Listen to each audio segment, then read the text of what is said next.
예수님은 어제나 오늘이나 영원히 동일하시죠. Jesus Christ the same yesterday and today and forever. 하나님은 살아계신 하나님이시죠. God is a living God. 두 사람 이상 예수 그리스도의 이름으로 모인 곳, 그곳에 예수님께서 함께 하신다고 우리에게 말씀하고 계십니다.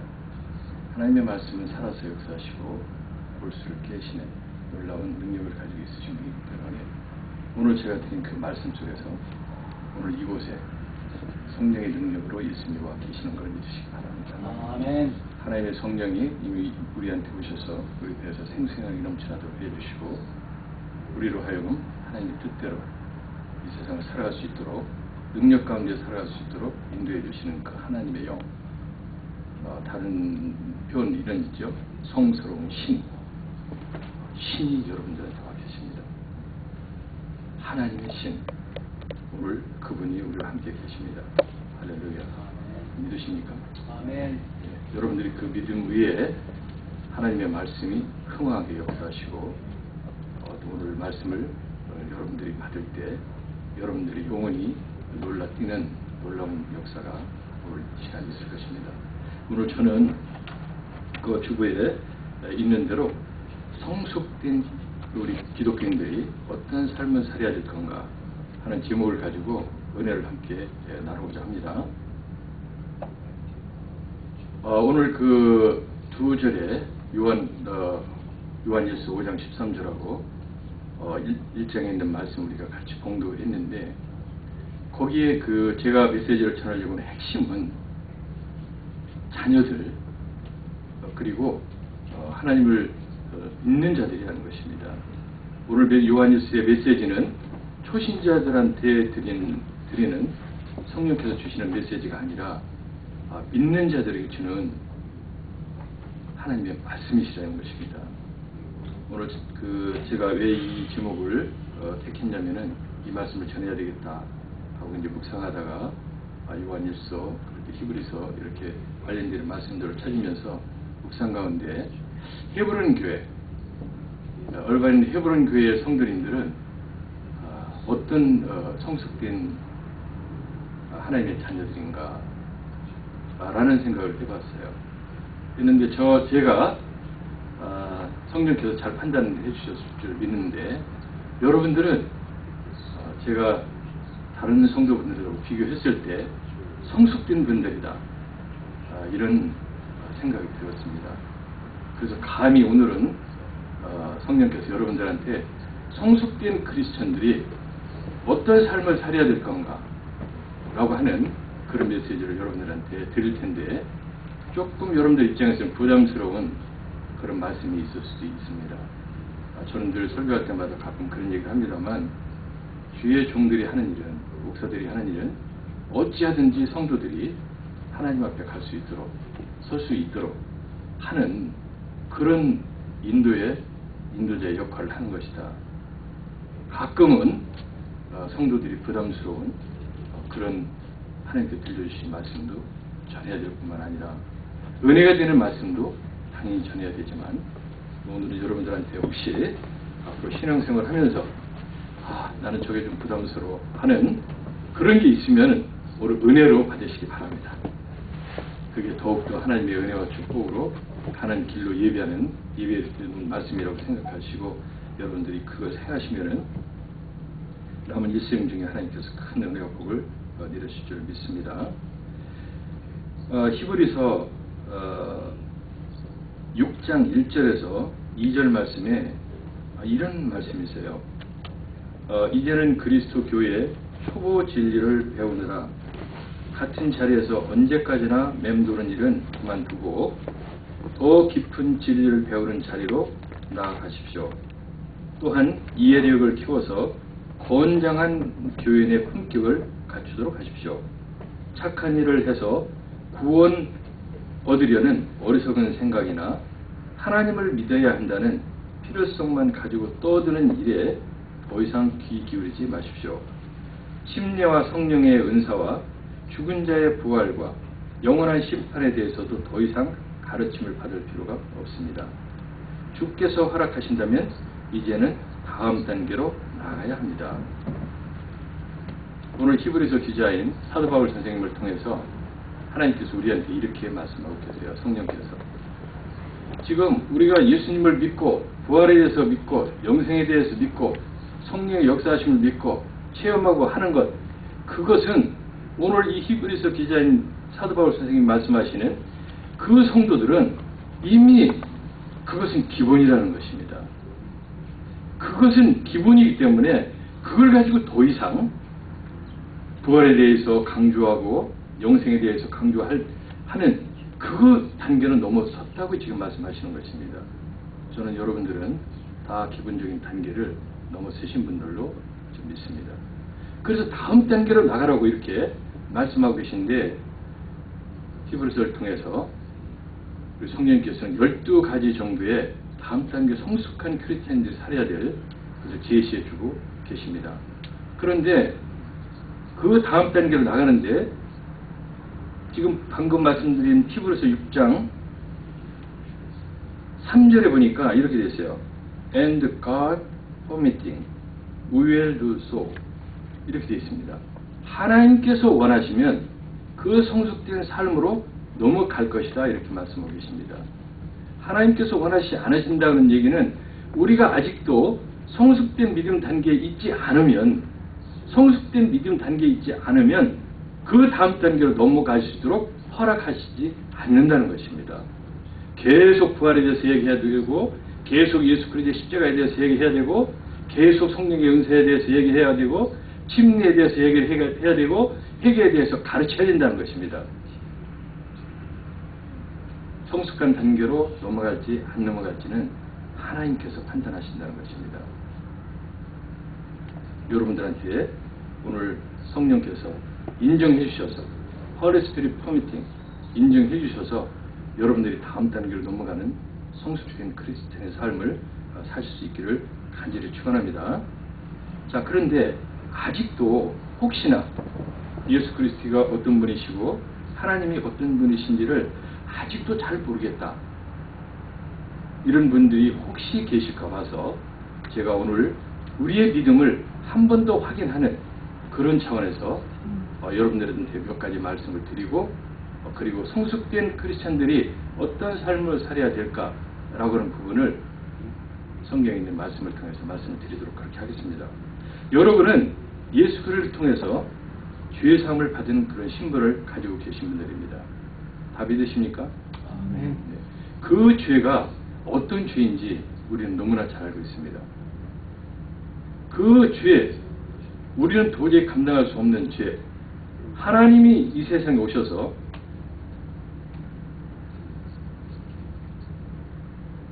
피를 흘리시지 않으면, 피를 흘려서 제물이 되시지 않으면은, 제사 지내지 않으시면은 해결할 수 없는 죄, 그 죄를 우리가 가지고 있었다는 것입니다.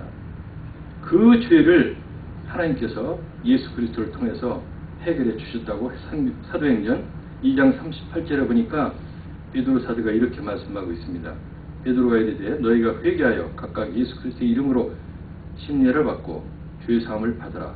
그리하면 성령을 선물로 받을 것이다. 요한일서 1장 9절에도 이렇게 말씀하고 계시죠. 만일 우리가 우리 죄를 자백하면 그는 미쁘시고 의로우사 우리 죄를 사하시며 우리를 모든 불의에서 깨끗하게 하실 것이다. 모든 성경의 기자들이, 신약의 모든 그 하나님의 말씀을 받은 메시지를 전하는 기자들이 한결같이 말하는 것이 죄입니다. 그 죄를 우리가 사함받아야 된다. 그 죄를 사함받기 위해서 예수 그리스도를 믿어야 된다라고 말씀하고 계십니다. 예수님께서 이 세상에 오셔서 십자가에 못 박혀 돌아가심으로 인해서 우리의 모든 죄가 사해졌죠.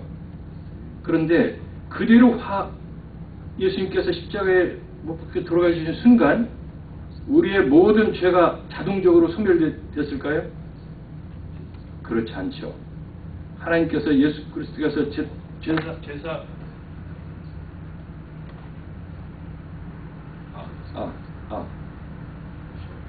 십자가에 못 박혀 돌아가신 그것은 우리한테 약속 이전에 한 가지 조건을 주셨어요.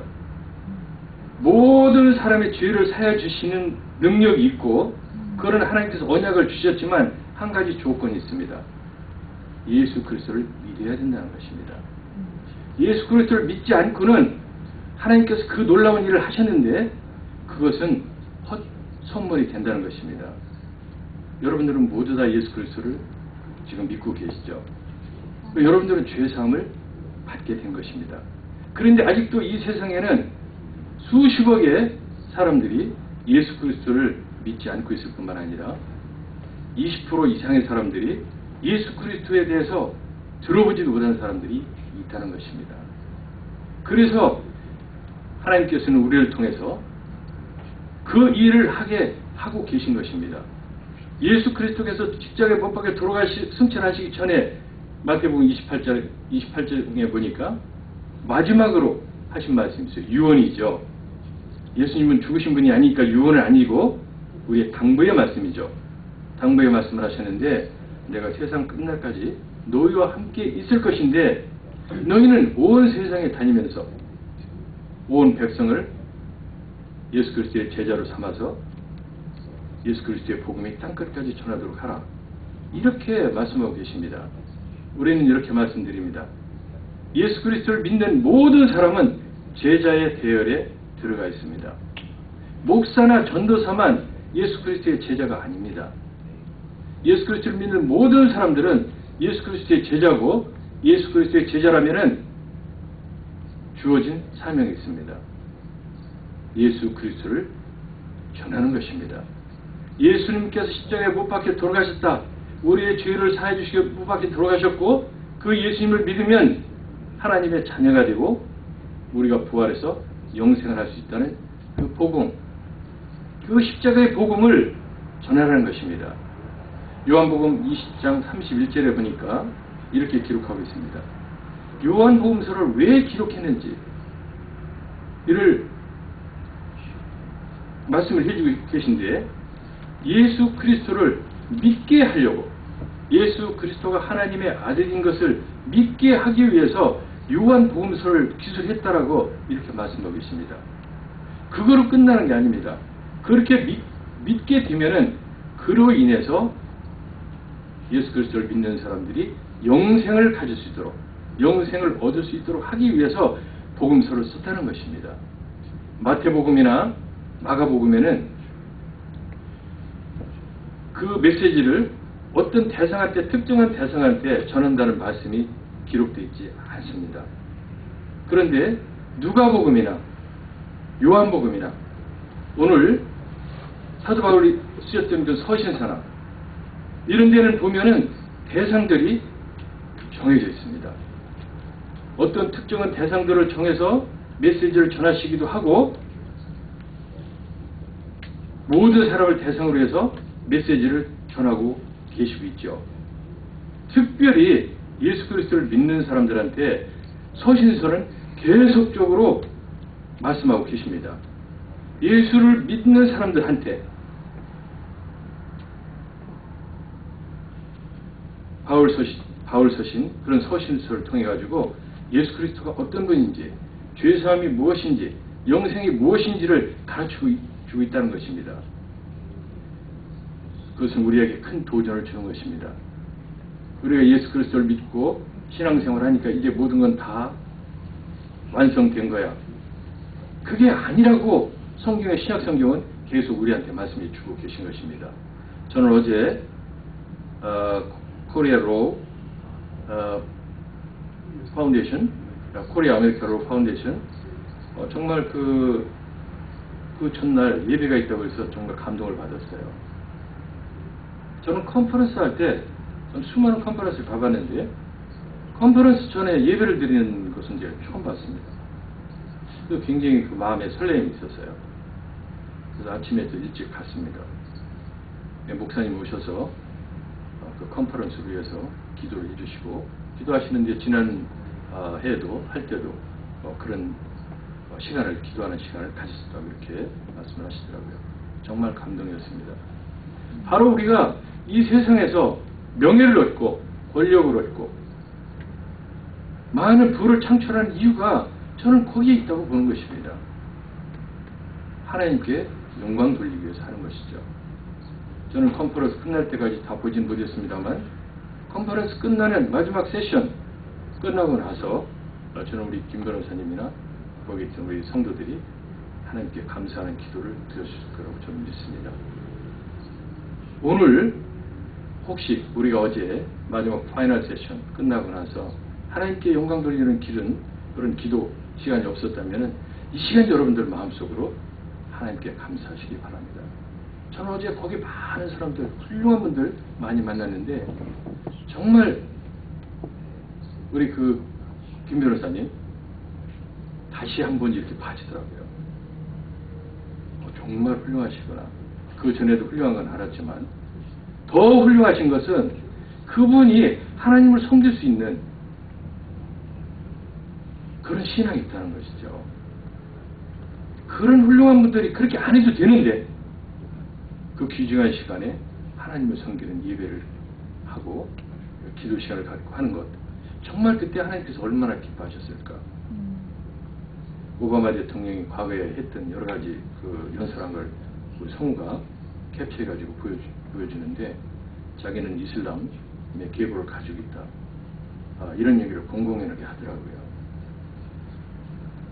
어떤 분은 세상에서 큰일을 하면서 하나님께 영광 돌리는 삶을 사는 사람이 있는가 하면은 어떤 사람은 최고의 지위를 가지고 있는데도 엉뚱한 있지도 않은 신, 허상을 쫓아서 가는 사람들이 있다는 것입니다. 그게 도대체 누가 그런 일을 하게 해주겠습니까? 저는 바로 우리한테 와 있는 Holy Spirit, 성령께서 그것을 깨닫게 해주신다는 것입니다. 우리가 기도한다는 것은 바로 성령께서 기도하게 해주신다는 것이죠. 하나님의 영이 우리한테 와 있다는 것, 여러분들 얼마나 축복된 것입니까? 성령께서 여러분들한테 와 계신 이유를 아시죠? 어떻게 해서 여러분들한테 성령이 와 계신지? 예수 그리스도의 십자가에 고난이 있었기 때문에 우리한테 성령이 와 계실 수가 있었던 것입니다. 예수님이 이렇게 분명히 말씀하셨어요. 또 다른 보혜사를 너희한테 보내줄 것이다. 구약 성경에 보면 보혜사가 있는데 그 보혜사가 예수 그리스도를 상징하고 있습니다. 그런데 예수님께서 또 다른 보혜사를 보내주시겠다. 예수님 같은 분을 또 보내주시겠다는 것입니다. 그분이 누구냐? Holy Spirit, 성령이라고 말씀하고 계신 것입니다. 우리는 그 성령을 통해서 예수님과 지금 함께 있는 것입니다. 그 성령께서 우리한테 예수 그리스도의 이름으로 하나님께 영광 돌리는 기도를 하고 삶을 살아라고 지금 이 순간에도 격려하고 계시고 오늘 아침 여러분들을 이곳으로 발길을 돌리게 해주신 것입니다. 저는 평신도 때 10분 전에 부랴부랴 뛰쳐나가서 교회 간 적도 많이 있습니다. 세상 삶이 만만치 않지 않습니까? 정말 주일날 쉬고 싶어요. 너무 피곤해서. 그래서 주님 오늘은 안 갔으면 좋겠어요. 이러는데 10분 전까지 갈등이 되는 거죠. 갈까 말까. 그런데 결국은 저도 모르게 제가 튀어나가고 있습니다. 허겁지겁. 무슨 힘으로 그게 가능하겠습니까? 성령께서 그러면 안 된다. 예배 드려야 된다. 라고 우리 마음속에 감동을 주시는 것이죠. 구약성경 출애굽기에 보면은 성전에서에서 말씀하시는 게 있습니다.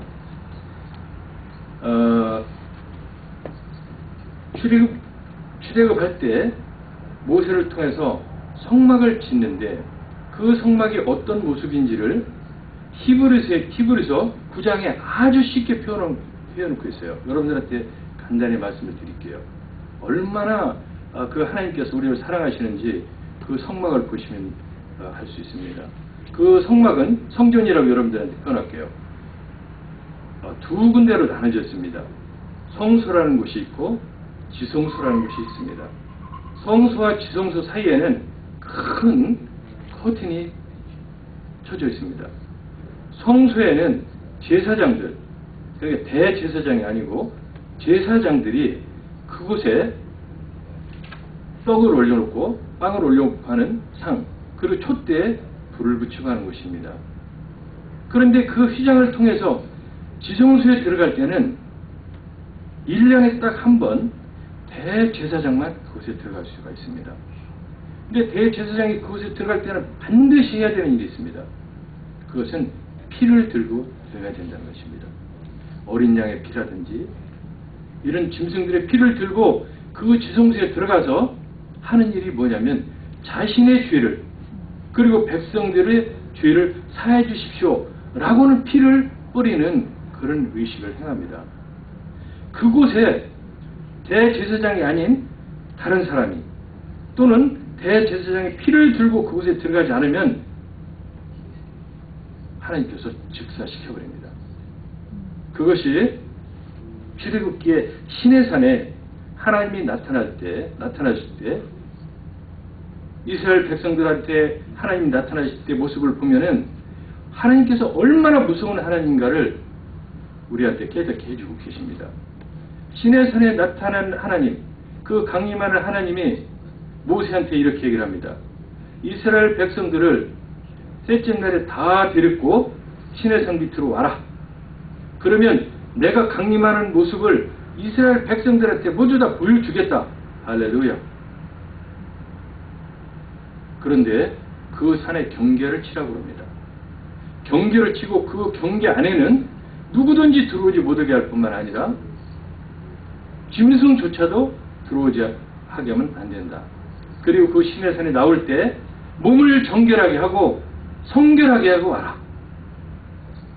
하나님은 거룩하셔서 죄 있는 사람들과 가까이 할 수가 없다는 것입니다. 하나님께서 이렇게 무섭게 얘기합니다. 그 경계를 넘으면 발로 돌로 쳐서 죽여라. 그리도 넘어오면 화살을 쏴서 죽여라. 거기를 그렇게 넘어오면은 하나님께서 불로 태워 죽일 수도 있다. 하나님은 God is burning God. 태우시는 하나님이라고 히브리서에 이렇게 말씀하고 계시죠. 이렇게 무서운 하나님이십니다. 그 시내산을 갈라지었던 그 경계선이 바로 어떤 경계선이냐면은 성소의 휘장인 것입니다. 그 경계선이 있는 한 우리는 하나님 앞에 마음 놓고 나갈 수가 없는 것입니다. 그런데 예수님께서 십자가에 못 박혀 돌아가실 때 어떤 일이 발생했습니까? 예수님께서 십자가에서 마지막 돌아가시고 영혼이 하나님 앞에 떠나가는 순간 성전의 휘장이 두 곳으로 갈라졌다고 했습니다. 성전의 휘장이 갈라지고 땅이 터지고 지진이라 이런 큰 징조가 보였습니다. 그 휘장이 뭐냐? 성경은 이렇게 말씀하고 있습니다. 그게 바로 예수님의 육체다. 하나님의 아들이 오셔서 육체가 갈라져서 성수의 휘장이 열렸다는 것입니다. 이제는 대제사장이 피를 들고 그곳에 1년에 한 번만 들어가는 게 아니라 누구든지 예수 그리스도의 피를 들고 하나님 앞에 나갈 수가 있다는 것입니다. 그 지성소에 뭐가 있는지 아십니까? 언약궤라는 거 우리 모두 다 알고 있죠? 언약궤 안에 하나님 주신 말씀의 판, 아론의 싹이 난 지팡이, 만나 모두 다 하나님의 기적입니다. 하나님의 기적이 있었던 그것들이 그곳에 있었던 것입니다. 그것은 곧 뭐냐면 하나님의 임재를 얘기하는 것입니다.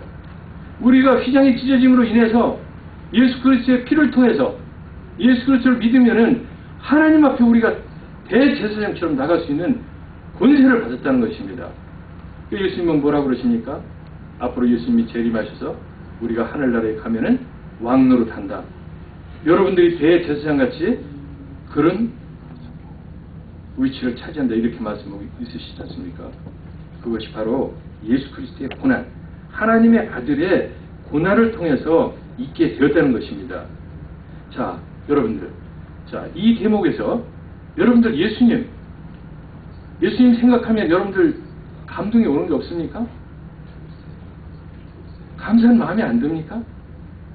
우리가 도저히 감당할 수 없는 그 일을 하나님의 아들이 이 땅에 오셔서 대신 채찍에 맞고 십자가에 못 박혀 돌아가셨는데 여러분들 그 감사하는 감동이 안 옵니까? 저는 여러분들한테 도전을 합니다. 여러분들 마음속에 그런 감동이 없으면 아직 여러분들은 초보 단계에 머물러 있는 신앙입니다. 저는 감히 말씀드립니다.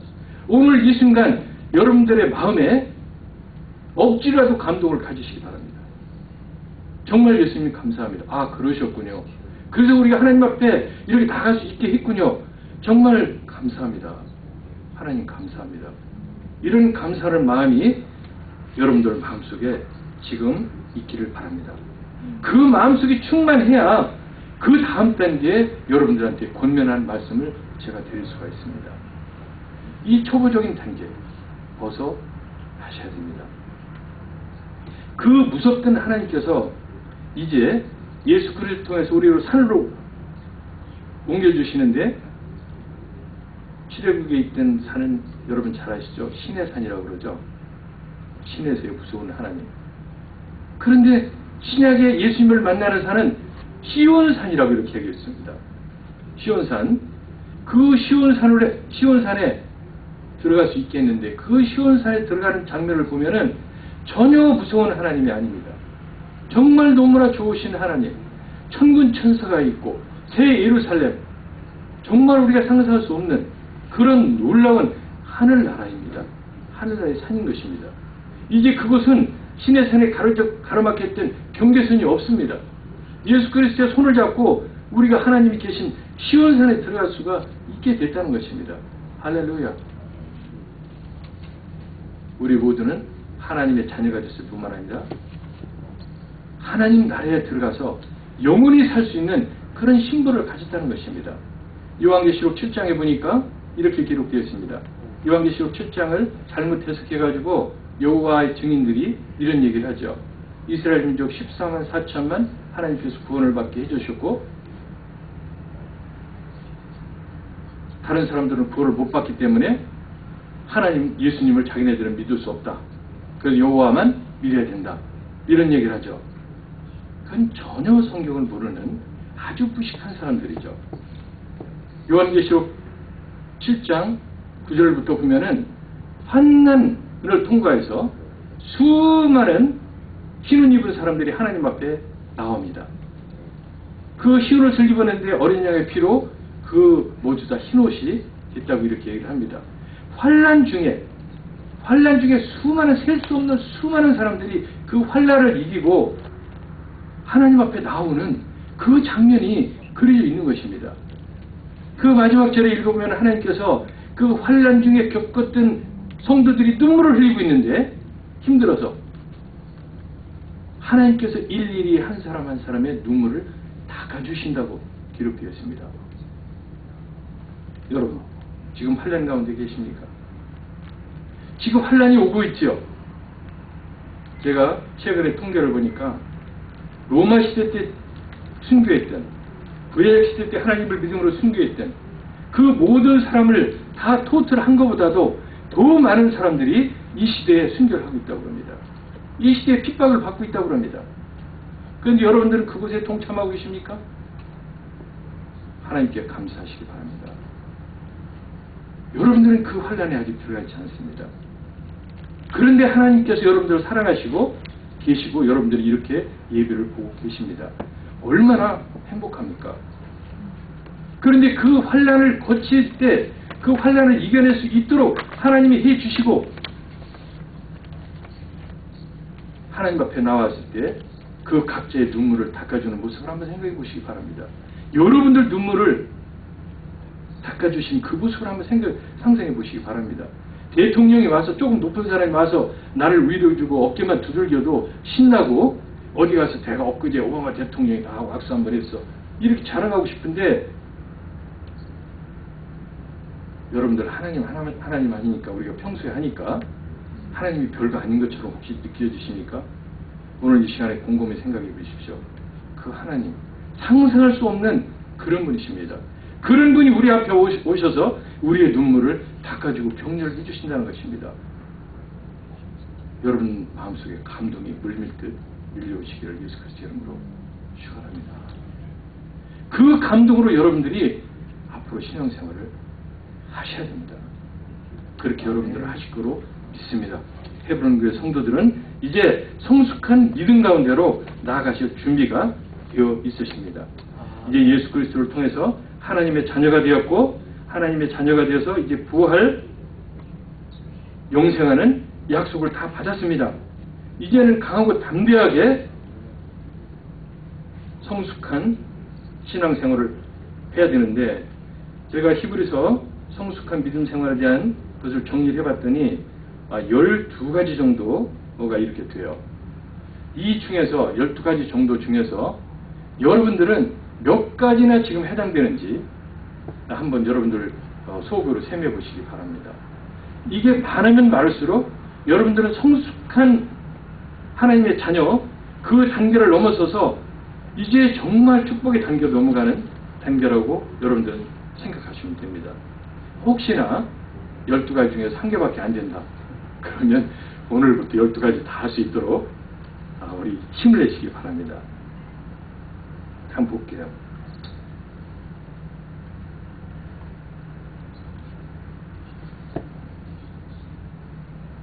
첫째는 이렇게 되어 있네요. 꾸준히 형제를 사랑하자, 이렇게 되어 있습니다. 여기서 꾸준히라는 의미는 지금 모두 다 이렇게 사랑하고 있다는 것입니다. 아까 제가 이렇게 서집사님하고 목사님하고 이렇게 서 있을 때 제가 매주 오면서 올 때마다 느끼는 게 그거였습니다. 정말 다정하다. 형제지만 저렇게 다정할 수가 있을까? 그런데 두 분만 그런 것이 아니고 다 그렇게 온 성도들이 다 그렇게 보이는 거예요. 정말 저는요 너무 그게 부러워요. 제 치부를 좀 말씀드리자면, 제가 6형제의 장남인데 지금 산산 조각이 나 있습니다. 어떻게 감당을 할 수가 없을 정도로 조각이 나 있어요. 장자가 목사인데도 불구하고 온전하게 신앙 안에서 리드할 수 없을 정도로 그렇게 되어 있습니다.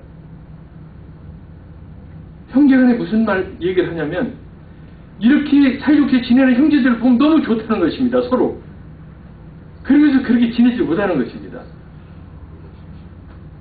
저는 여러분들을 보면은 오늘 이 말씀을 제가 준비하면서도 헤브론교회 성도들은 정말 행복하신 분들이다. 이렇게 꾸준히 사랑하시기 바랍니다. 이 사랑을 계속 이어나가시기 바랍니다.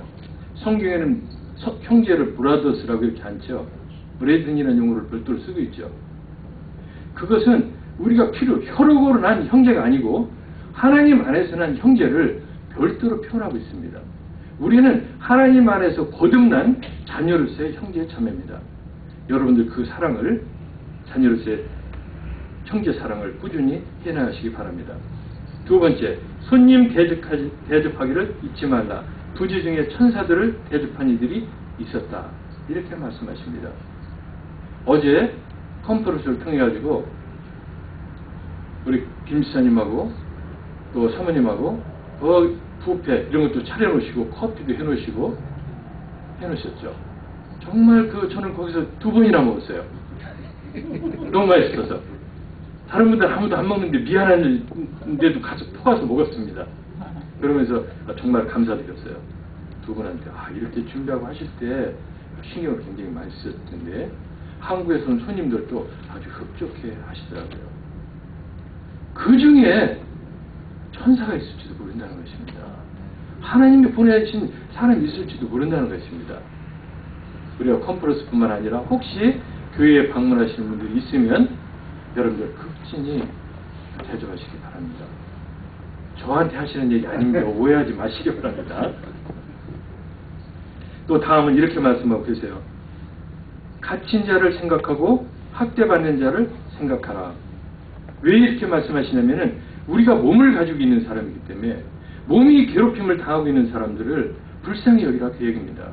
그래서 감옥에 가서 죄는 밉지만 그 사람이 죄를 질 수 없었던 그 환경을 불쌍히 여기고 감옥에 갇힌 자들, 병고에 시달리는 자들, 이런 사람들을 위해서 기도해주고 할 수 있는 한 우리가 하나님의 사랑을 전하라고 오늘 권면하고 계신 것입니다.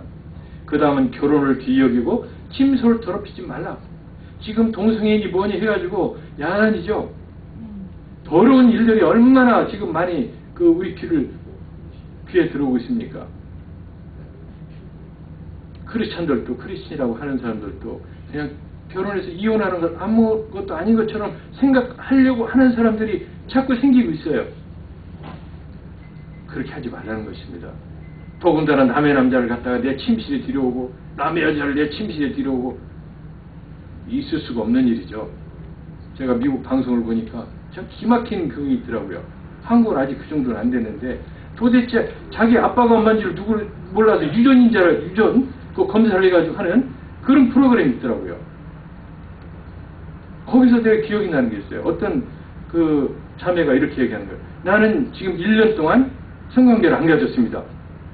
그러니까 거기 나온 방청객이 다 웃는 거예요.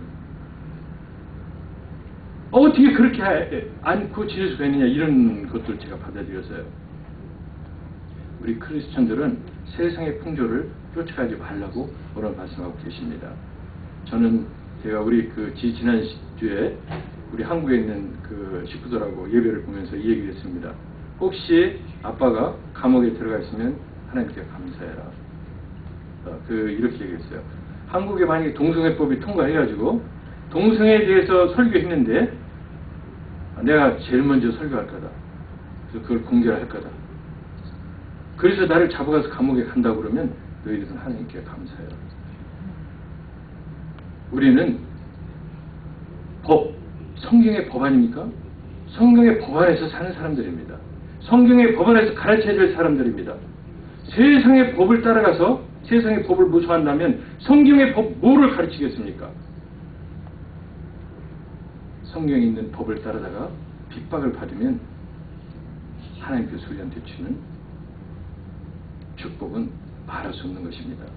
그 다음 돈을 사랑하지 말고 있는 바를 족한 줄로 알라, 이렇게 했습니다.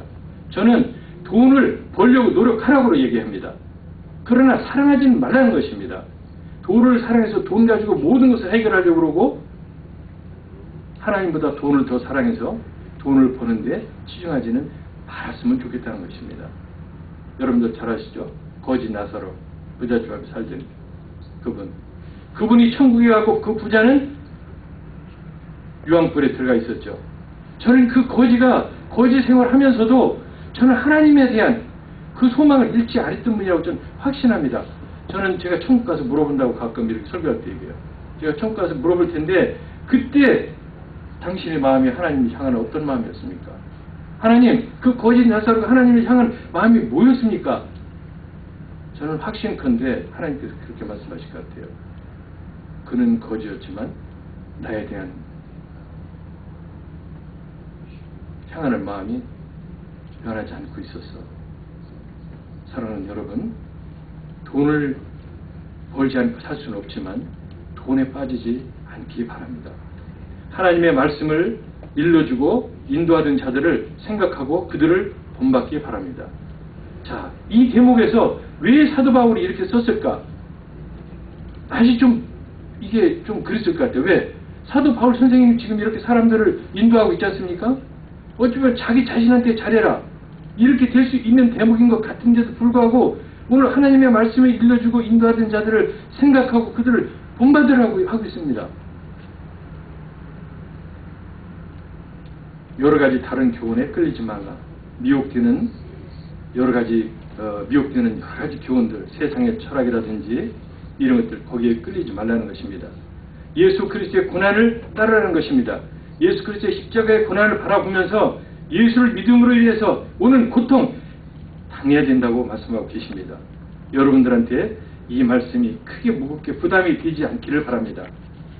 여러분들한테 그 고난이 부담이 되지 않도록 성령께서 여러분들의 신앙생활을 책임져 주실 걸 저는 믿습니다.